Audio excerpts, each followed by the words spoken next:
Hello everyone, I'm here to talk about Noname, which is, well, you'll see what it is. Oh, it's a DSL to write zk circuits, and, oh no, is that, oh, all right. And I'm this guy here, I'm David, Kata is right next to me. Oh yeah, we're core contributors of Noname. And this is also, I work at zk Security with Kata, and so this is part of one of the open source projects that we have at zk Security. So you can check, we have more projects, but just one of them. zk Security actually started a year ago or something, and Noname started 2 years ago as a side project, so that was quite a while ago. And at the time, it was just a DSL for Kimchi, which is the proof system of Mina, so Plonk. And it came as it was inspired by Rust and Golang, and that I mentioned after. And we kind of used it to write code like that, and you can sort of, I don't know if you can read, maybe it's a bit small, but you can sort of see that it sort of looks like Rust, sort of looks like Golang, and it's because I like both languages, and I still do. And this is probably the most advanced example that we had at the time, which is a Sudoku thing. Anyway, so fast forward, we had things like this, and we do zk Security, we start auditing circuits, we start auditing proof systems, and things like that. We start looking at a lot of code that looks like this, which is zkcon, and it's very low level, it's very hard to understand for developers. We find a lot of bugs. You can look at the reports that we have where we find like soundness bugs and these kind of things. So this is, by the way, this is circumscribe. This might be very small, but this basically shows you, it's a tool we wrote, and it basically shows you what lines in the circum actually creates constraints, and you can actually like go through time and backward and forward and see like, as you go through code, what lines of code actually convert into constraints. And that has helped a number of people that we worked with, and it was also useful for us to really understand what gets compiled down to constraints. So we're like, okay, everybody seems to be using zircon or Gnark or these pretty low-level languages when they want to deploy zero-knowledge proofs directly on Ethereum. Of course, there's like nice languages like Noir and Leo and Cairo and these kind of things, but people don't tend to use them when they want to deploy directly to Ethereum, and these are like mostly on L2s. So like, okay, maybe we can bring something new to the Ethereum ecosystem. And basically we pitched that to the Ethereum, and we got a grant from the EF. And that was sort of the second thing that we started working on, was to extend the language to not support just Kimchi, but to support Plonkish arithmetization, but to also support R1CS arithmetization. And so we did something where we have this notion of backends, and you can basically, anybody can come and implement a backend fairly easily, let's say, between double quotes. And we did it for R1CS, and basically the next thing we did was to, because we did it for R1CS in a way that's compatible with Snark.js, we basically plugged it into the toolchain that people were already using to deploy on Ethereum, which is the Circum / Snark.js toolchain.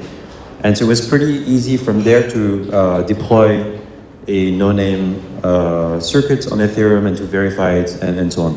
So today we have a Sudoku verifier on Ethereum, and you can check it, and it seems to work.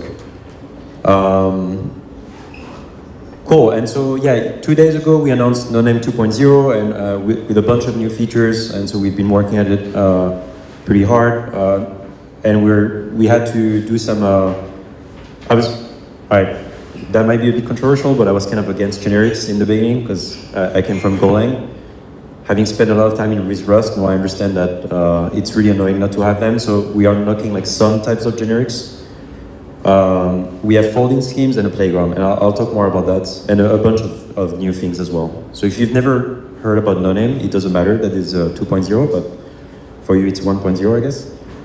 But anyway, so yeah, the last thing we introduced was numeric generics or const generics, so that we can have variable size arrays and all this good stuff. The compiler sort of looks like that today. Don't look too much into it, but it's just a pretty typical compiler, I would say, with a lexer, parser, name resolution. We have a pretty simple type system, which is more like a Golang type system, where we want to force, we will infer some types, but we want to force the users to write the types when the code is not clear, and we don't want to do too much type inference. And some monomorphization phase because of all the generic stuff that we're doing. And so this is where it gets interesting. Then we have the backends, and we can compile to different things. Here I gave the example of R1CS, and we can export that to Start.js. And we can also compile it to a set of instructions to generate witnesses. And this is kind of a different approach that I've seen with other DSLs, where you can use these instructions and you can bring them to whatever language you have, and you can write an interpreter in whatever language and generate your witness in, in JavaScript or whatever.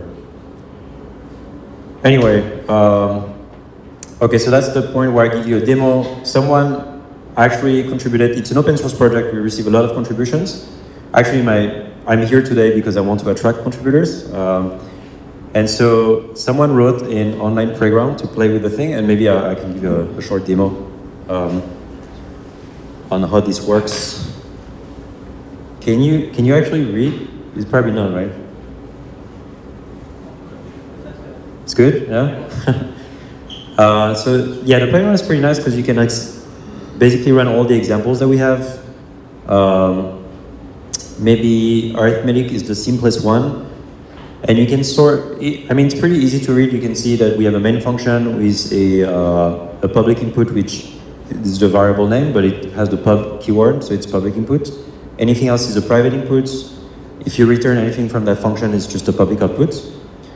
And the interesting thing that basically the whole reason I started this project 2 years ago was to have better debugging outputs when we look at these circuits.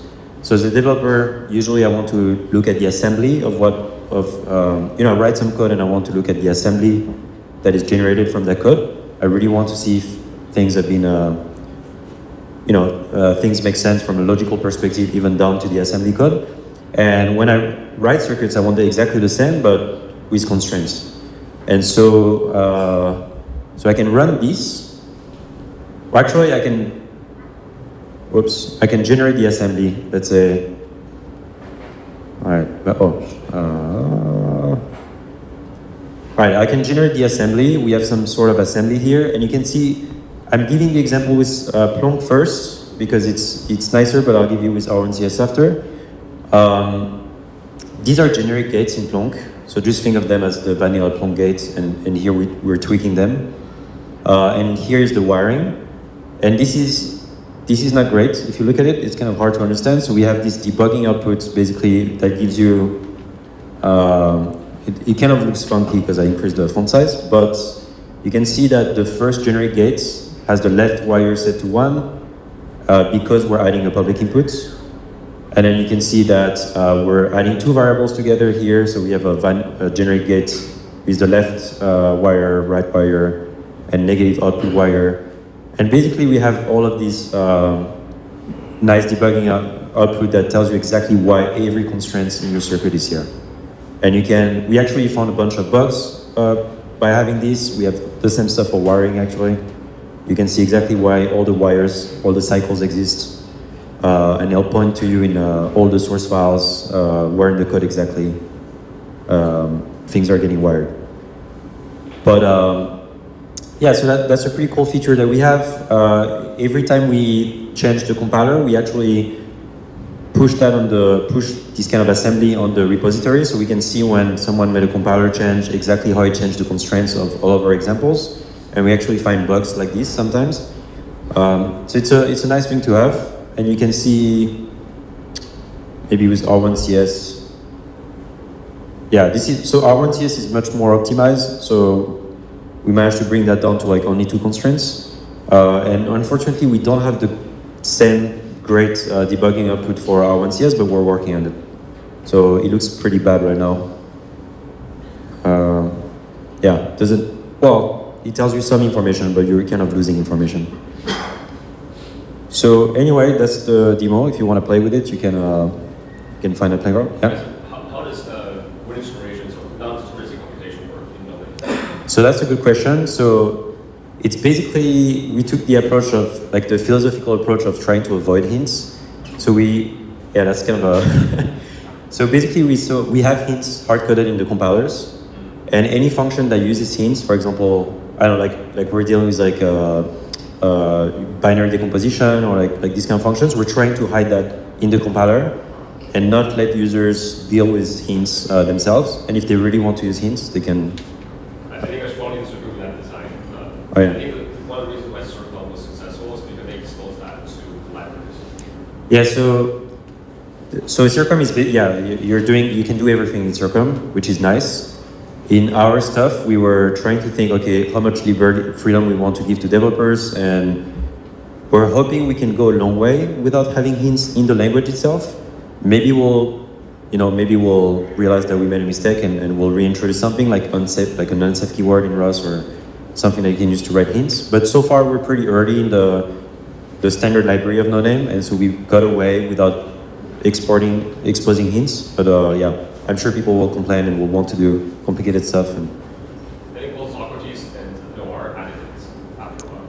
okay, so my understanding was that Socrates did not have hints, but maybe they added hints. I think Caro ended up, like the new version of Caro ended up doing like some weird things to add hints again. We're looking at some other stuff where you're sort of forced to add, like we're looking at CRC and you're sort of forced to add hints in the compiler, it seems like. So I don't know, we'll see how far we can get, and maybe we'll have to introduce hints at some point. But no lookup arguments for now. Obviously, we want to add that. All right. Yeah, as you'll see, the state is pretty, that's why we're looking for contributors. There's a lot of work to be done. Let me go back to the slides. Do I need to share this? Or? All right, I don't know. You're good? I'm good? All right, so the other thing I wanted to mention also is the folding stuff. Pierre from Sonobe, from PSE, had a project called Sonobe for folding with Nova, and they integrated that with Noname, and so now you can write Noname circuits, like the step circuits in the IVC, and you can fold them using Nova, using the Sonobe project. And anyway, so yeah, the stuff I wanted to do here, to talk about here, is that we're pretty bare bone. There's a lot of things that we haven't implemented. So maybe that's why so far we think that we can get away without hints, but we'll see. And so that's where we're looking for contributors, write more gadgets, implement more stuff that we're missing. It's not really usable in the current form because of all the stuff that's missing. And we also want better tooling. We want a very good developer experience. We have a poor man package manager, which resembles the one from Golang back in the days. But we don't have a code formatter, we don't have a language server, all these good things. If you're interested in contributing, we have a book that explains a bunch of stuff about the internals of Noname. We have a bunch of videos. I do some streams sometimes to like go over questions that people have, or go over certain like passes of the compilers and stuff like that.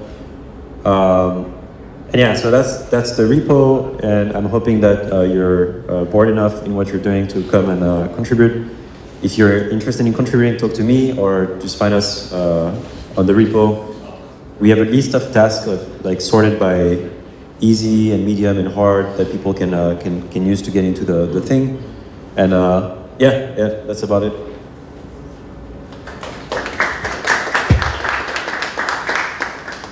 All right. So how many lines of code is the entire project? You mentioned it's over 2 years. It was kind of on and off during 2 years, during these 2 years, so it's not, I don't know actually how many lines of code, but I refactor a lot, so it's pretty clean, or it didn't like, I don't think it blown up like a lot of other projects, and yeah, you can check, I guess. Oh. Do you feel people most using that on the client-side proving or other applications? So So what do you mean? I mean, your target user. Do you feel like most developer using Noname is on the client side? Oh, Or no. Basically, nobody's using Noname. Like it's too, it's too small of a project for now to like be useful. I'm hoping that at some point people choose to use that instead of zkcon because it has enough good stuff and it's much easier because zkcon, yeah, is very low level as I mentioned, and this is a much higher level language. You can write your own types. You can write much safer code using something like that. So the hope is that zkcon and this kind of low level language get replaced by this. Maybe we'll have to introduce hints. It's really annoying to hear because I hope that we're right, but yeah, who knows. I'm curious what you think about the future. Are people going to be continue to developing ZK programs and environments like this, or do you think VMs will take over and everything will be a VM? All right, so the last talk I gave was like, are we running out of business? Because we audit a lot of circuits and these kind of things. I mean, it's hard to predict. I think circuits will always be here. Like it's the same, people still write for FPGAs and like Verilog stuff, and like people still want, for some applications, people still want like to be able to write circuits. I think as zkVMs get more and more performant, we'll see more and more people using zkVMs. So that's, it's hard to predict how much of the market is going to move to zkVMs, I guess. But yeah, we'll look at zkVM's code instead of circuits at some point, or we'll audit more compilers. The circuits will still be there in the compilers or in the zkVMs themselves. Do you have a sense of some early performance benchmarks from implementation standpoint? So usually witness generation, I mean compilation you only do it once, so it might be not the fastest compiler, but it's not the biggest problem. Like, you know, proving is always the bottleneck. Oh, what do you mean? Once it's compiled, after that, what is the performance? Oh yeah, so when it's compiled, so usually we only do witness generation on our side. So witness generation is usually pretty fast compared to the rest. And for proving, it depends on the backend that you're using. Either you use Snark.js or you use Kimchi or, so it depends on, yeah, you bring your own prover, basically. Yeah. Oh yeah? why is it called Noname?